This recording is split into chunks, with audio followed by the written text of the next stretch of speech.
Well, hello and welcome back to the Force Friday show, where we discuss all manner of topics interconnecting into Star Wars. Stephen, the headline for this week's show is going to be non-Star Wars celebration related, because we are pre-filming this show quite a few days prior to Friday. So don't be getting all butthurt if you're watching this and wondering why. Mastered the life. Yeah, we've not. Well, yeah, and you're actually working on the Friday night as well, Stephen. So we couldn't do it anyway. So look, I digress. The headline for this week's show is all about the Last Jedi, I should say, director Rian Johnson being totally cool with the possibility of J.J. Abrams retconning Rey's lineage and parents, the identity of them. He says, "I want him to do stuff, J.J. that is, that I wasn't expecting him to do." So what is your thoughts on that, Stephen? Are you befuddled by that? Is that shocking to you? Not really. I think we spoke about this, John. I think I don't think Rian Johnson closed the door and as many things as people you know, shouted about back when the film was released. Apart from Snoke's death. Apart from Snoke's death and Luke's death, possibly. But he's dead. But listen, this one with Rey's parentage. At the time, I thought this could just be a bluff, you know, on Kylo's part. I think someone actually commented on one of our shows a few weeks ago, John. They had this theory, and I kind of I read it and I picked out the bits that I liked. The other bits I didn't like, I just ignored. But parts of them were that there could be a possibility that Snoke and Kylo Ren had something to do with the deaths of Rey's parents, and that's the reason why Kylo Ren's saying what he's saying, because we watched the clip again where he says that they died, they're buried in some the junkers. Something like that. How would he know that? You know, how would he actually know that as a fact? They were filthy junk traders sold off for drinking money. They're in paupers' graves. So unless they check their Facebook pages, I don't know. Well, there was forced FaceTime and a plenty in that film, Stephen, so certainly a possibility that they have one all-seeing, all-encompassing, omnipotent sort of a social media platform in the galaxy far, far away, utterly backwards. They've got hyper-travel, hyperspace, but they don't have a social media setup. I think they've actually implemented that in the canon, incidentally, quickly getting sidetracked, that they have got this sort of interconnected network where you can get latest news and stuff like that. It's in the books. So we've never seen evidence of this in the films. So we all know Kathleen Kennedy doesn't like you connect anything into the novels at all. Well, she's not interested, so I don't know if the guys like Diego, what's his name? I forgot his bloody name, Steve. Pablo Hidalgo? Pablo Hidalgo. I'm thinking about Dave Filoni and I'm mixing Diego Luna. I'm mixing them all together. Pablo Hidalgo, I think, would like to see it. Kathleen Kennedy, not so much. I digress. I'm going to come back to what the hell we're talking about here, Stephen. I don't know why or how he would know this information about Rey's lineage or parents. Maybe he's tapped into her mind through some sort of a force melding technique. Who knows? I do think he had a hard time trying to tap into her mind in Force Awakens, though. Precisely. Did she let her gap down or her guard down, though? Perhaps. Maybe thinking he was going to join her, because she was extremely disappointed. Of course, when he says, I think she's vulnerable as well. But look, I think if I was to be a betting man, I think that he was lying to her. I really do think we're going to see a reversal. Is it a retcon? Who knows? No one really knows whether JJ had this in mind from the very beginning. Maybe he said to Rian before the filming of The Last Jedi, you can do this and that, but I want this to be... Who was it that said that, you know, Darth Vader betrayed and murdered his father in Episode 4? Exactly. And that wasn't the case? I don't, to be fair, I think if I was a betting man, this is the direction I think that JJ will pick. I think we will see Rey's parentage maybe being revealed to be something different than what it was in The Last Jedi. I don't actually think Rian had this in mind, though, because he actually said back in 2018 that he wanted to do something different with the lineage of the Force. He liked the idea of breaking out of that notion that the Force is just a genetic thing, that you have to be tied to something to have it, or someone to have it, that there was a bigger reason. So I think he had this vision in his mind that, look, she could be from a nobody family. This maybe opens the floodgates for the Force being something that's not connected or having to be connected into a lineage of a special family. Although the prequels already did that, Stephen, because we've seen a whole host of different people having Force abilities, and they weren't Skywalkers or Kenobis or Chief Palpatines. And you've got to remember as well, John, that not the original Skywalker, because obviously Shmi was before Anakin, but Anakin was created for that Sadly, purpose, was, you know. yeah. Either way, it doesn't bother me. It doesn't really bother me if it's you know, if it's interconnecting through DNA through their families or whatever. It doesn't really bother me.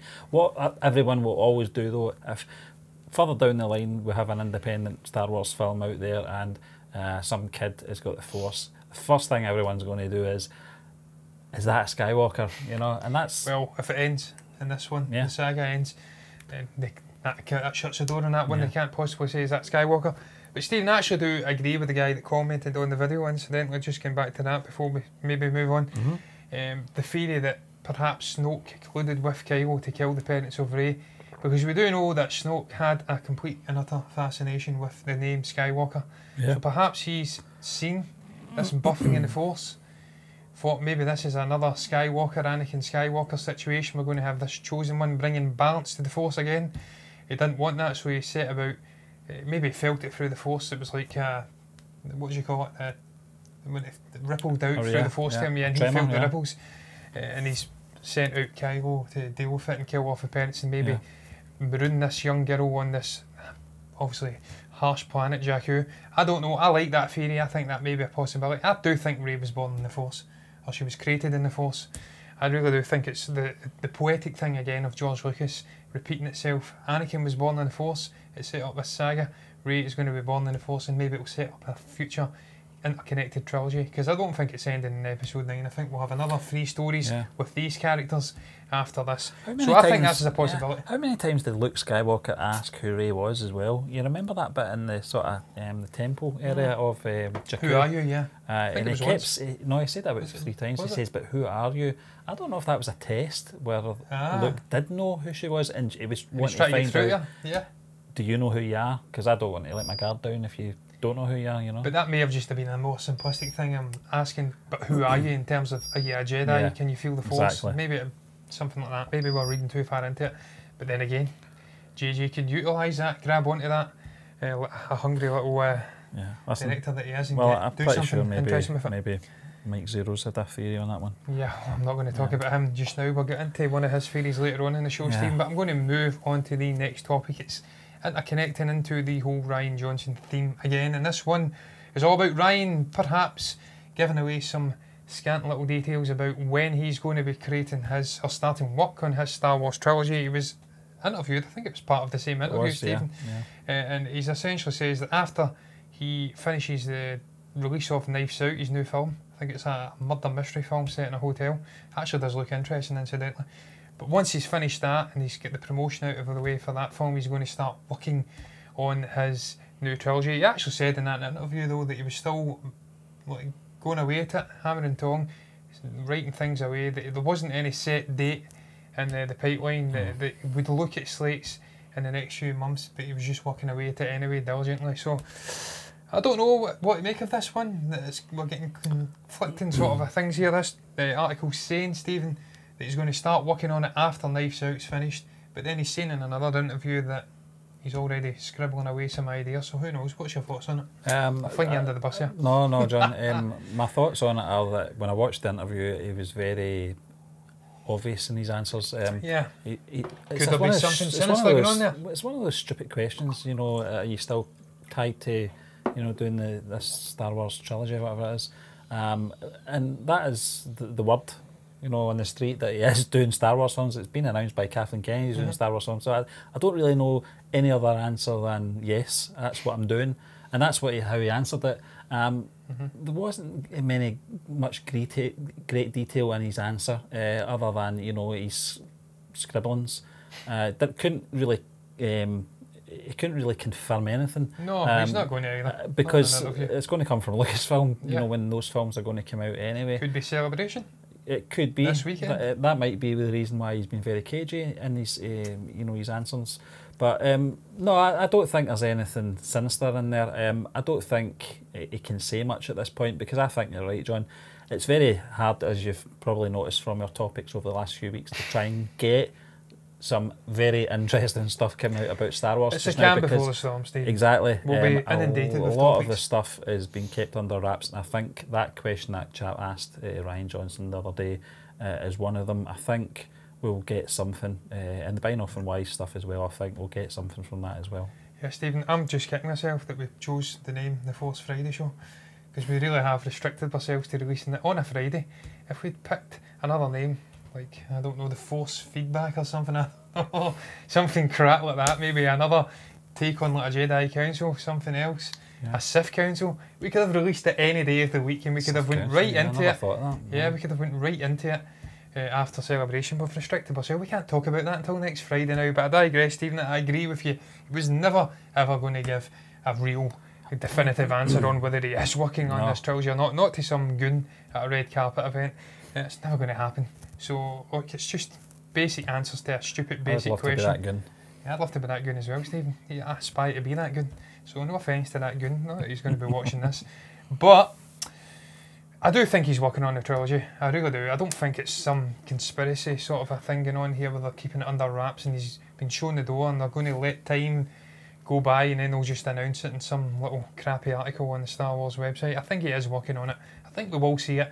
But again, if I was to be a betting man, Stephen, I would pick I was about to say DV, Jesus Christ, the Benioff and Wise films will come out first, or one of them will come out, and then we'll maybe see it interspersed with standalones or TV shows, maybe an Obi-Wan TV show, maybe a second season of The Mandalorian, and then we'll see the Rian Johnson films start to kick in, maybe 2022, 2023, something like that, maybe a number of years away yet. If he's not even got a clear outline of what he's doing in this trilogy, although we do know that Rian doesn't like clear outlines on whole trilogies, he likes to shake things up film by film basis, but who knows, Stephen? Who knows? Maybe he'll have a clear vision set out now that it's not got the gigantic monkey of a Skywalker saga on his back. Maybe he'll have a clear vision and it'll all be fine and dandy. I always said, John, that, you know, going back to when he was announced as the director of The Last Jedi, everybody was happy. Was happy. There was I can't remember anyone saying this guy should be nowhere near Star Wars. Hindsight is a great thing. Director away. Call his independent. But I think this next project, Star Wars project that he's going to be working on, is right down his street. He's going to have a lot more freedom, as you say. He's not going to have that that shadow, you know, just totally overshadowing everything he does. That is the look, the Skywalker saga.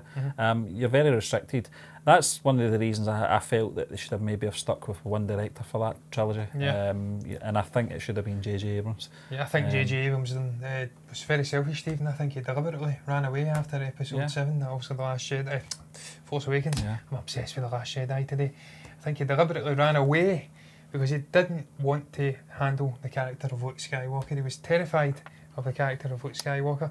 So he'd done a quick little transition right into, like, he'd set up the end of the film in a way where they'd have to transition almost seamlessly into The Last Jedi, and he threw Rian Johnson right under a bus, and he had to handle the character of Luke Skywalker in a way where he didn't overshadow the whole story and the new characters that had been introduced. So in a way, I feel for Rian, because he was on to a loser no matter what. I actually agreed with the overall handling of Luke in a way. He was never going to be the same guy we've seen in the original trilogy. He's been this embittered, disenfranchised guy, but I just wouldn't have killed him. I'd have gave him a better arc, ending in Episode 9. Everybody wanted him in Episode 9. I don't actually mind the way he died either. I think it was the most...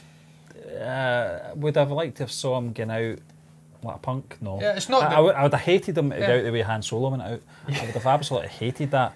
I would have hated him to go out the way that Obi-Wan went out as well.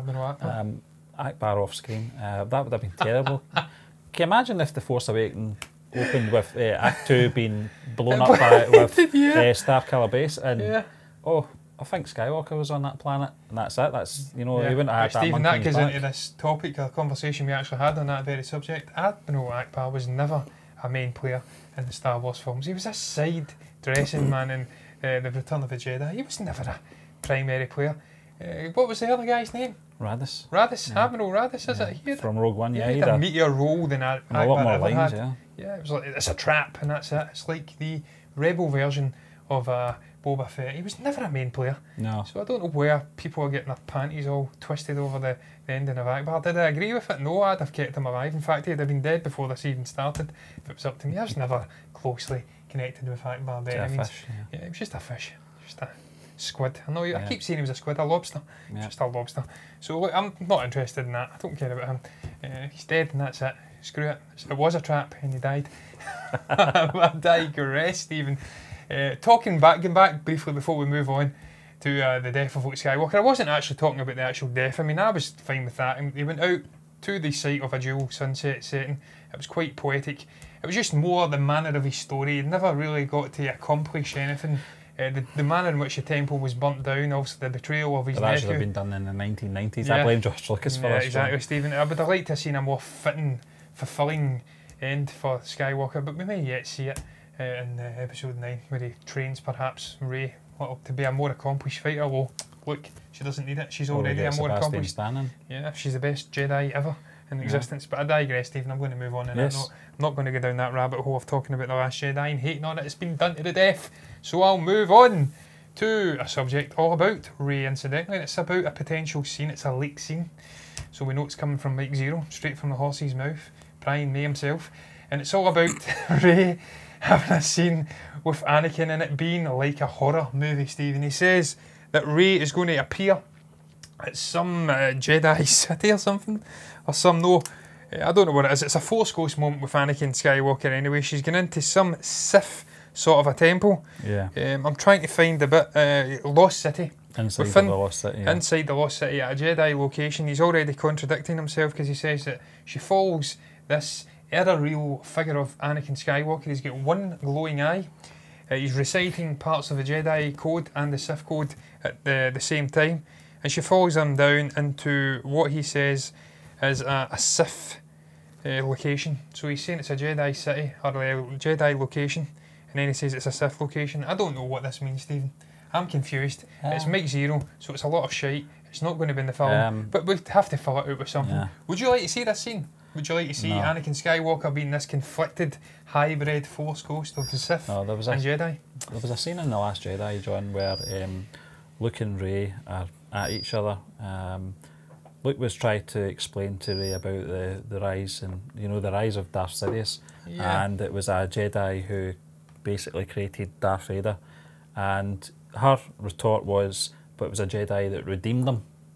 He's redeemed. Now, if he wasn't, I'm pretty sure Luke would know about the conflict within a ghost of Anakin, and that would have been his retort to Rey, saying, yeah, but you don't know about his ghost, reciting both Sith and Jedi stuff, but it's a lot of nonsense. Yeah, it would, and he goes on to say that it would be akin to that scene in Maz Kanata's castle in The Force Awakens when Rey goes down to the basement and also touches upon the lightsaber of Anakin Skywalker.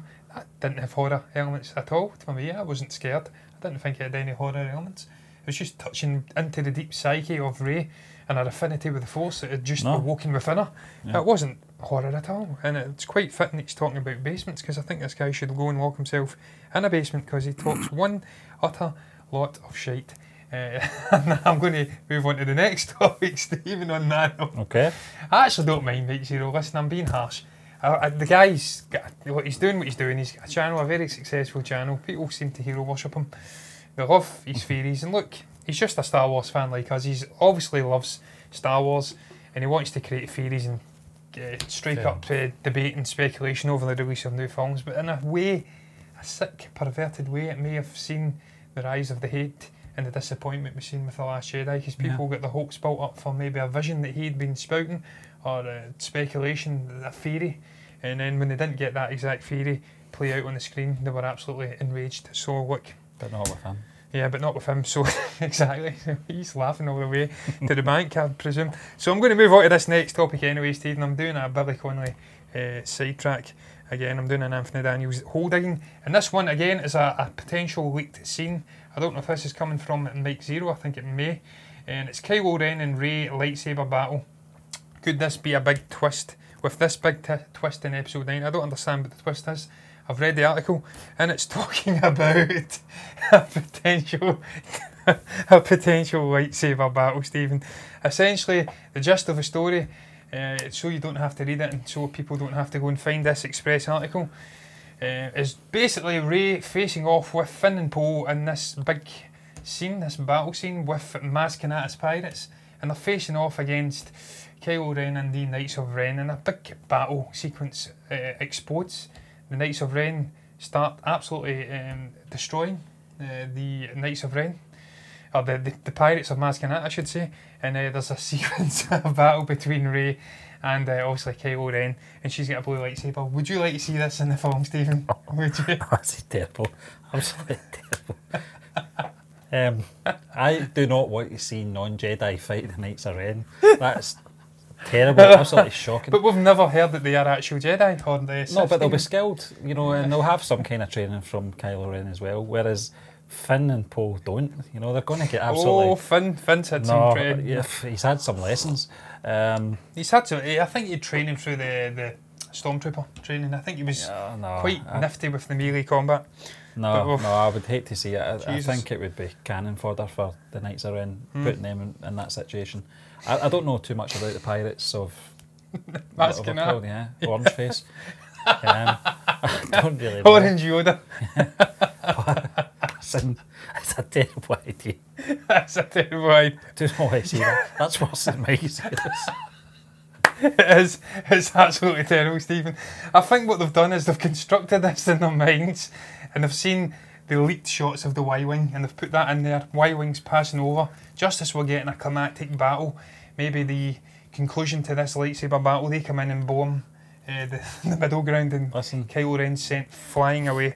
I think this is terrible, and I hope it doesn't see the light of day. I really do. I don't think we have to worry about it seeing the light of day. I don't know about that, John, because I just don't have that faith in Star Wars anymore that I used to. But there was a lot of, as you recall, in the build-up to The Last Jedi, there was that scene that both you and I picked up in one of these articles, which would have been absolutely amazing. Yeah, Act 2. Yeah. On Act 2, on one of the beaches or something like that, and it was going to be Rey and Luke facing off with the Knights of Ren. I want to see them, in all seriousness. I do want to see them in action. I want to see what they're all about. I want to see how. I don't see a lightsaber battle. Yeah, that as well. But I don't think that's. I don't think that's the right road to go down. I don't think you're going to get the three lumped together that much in the film. I think traditionally Star Wars doesn't do that. You know, you get maybe two of the characters going off and doing their thing, and the other one doing the other thing. And it's always the sort of loner, the Jedi one that will go off and do their own thing. Yeah. But no, I think it's a terrible idea. Yeah, and we're in agreement on that one, Stephen. I'm going to move on though, because I've not got much more to add. This is really been grasping at real thin little straws here, looking for leaks from Mike Zero and from the Express. But this one is a slightly different topic we're going to end the show on, Stephen. It's all about 3 essential editing techniques that have popped up in Star Wars and how they really impact on the viewer and build tension and emotional stakes in characters. And you can see the emotion resonating in a character through subtle little techniques. And the general gist, Stephen, is that we get long panning techniques where it will focus in on a character. And that really builds the emotion. It allows the character and the actor to build the emotion, and we connect to that emotion within. And an example they used in the video was obviously the moment, I am your father moment, where obviously Darth Vader literally cuts off Luke's hand, and then it cuts to Mark Hamill for a long 15-20 second, perhaps maybe not as long as that, 10-second shot of him really obviously digesting this news that he is his father, and the emotion obviously building within him. And then we see other techniques, quick cuts, obviously the moment on Dagobah, while Luke is trying to lift his X-Wing out of the swamp using the Force, and it flips back between him, Yoda, and R2-D2, and that builds a lot of tension. Is he going to do it? Is he not going to do it? So these are cool little techniques. What did you make of this little video, Steve? Yeah, listen, these little... I've not actually said the third one, but I'll get to it. No, these techniques in this video, John, it's all something that you learn something new every day, as I say. And certainly in that case, it's, you know, as many times as I see these films, I don't really pick up on those kind of things, those techniques and how directors do it. But I suppose that's their talent, that's their gift, if you like, that it's just so seamless and natural. Irwin Kershner was the director on The Empire Strikes Back, a fantastic director. Sadly, I've not got the poster up today. It's Back to the Future. Yeah, we forgot about that. Yeah. But listen, It's always interesting to see these things and the explanation for them as well. But something I've never really noticed. But I think that's always a good thing with film directors, that it's not that obvious. It just comes natural. Yeah, the other one, Stephen, was eye contact, and they utilised this scene obviously on Bespin Cloud City where Han is going down into the carbonite chamber, and he has a long eye contact sort of a moment with Princess Leia. And that emphasises the connection of the characters. Somebody will make a gif with that wee awkward girl, the wee blonde girl. Yeah, looking awkward. They did it with the good, the bad and ugly, sure. Yeah, put that into the Dagobah scene. Is he going to make it? No, he's not. Because he's not strong enough yet. Because he's actually a heroic figure who has to learn from his mistakes on his journey, unlike Rey. But look, Stephen, it is very, very interesting to see these techniques obviously shown to me. I'm completely like you. I don't really notice the finer, intricate little details of the storytelling and obviously the directorship and cuts and stuff and the cinematography. But it's cool. And again, over and above the obviously great visual elements of Star Wars, how they do these, obviously the CG, and then what the hell was the other one, Stephen? The practical effects. You've got these cool little cuts and video techniques, editing techniques that really do build emotion, they build tension, and they let you connect in and see these two characters have something special going on here. Quicker and more intense. Was that not the line that Lucas used to? Yeah, quicker and more intense. Yeah. That's why he done one film, Stephen, and then stepped away, and then he came back and completely nearly destroyed Star Wars as a whole brand in the early 2000s. Some would say Rian Johnson done that in one film.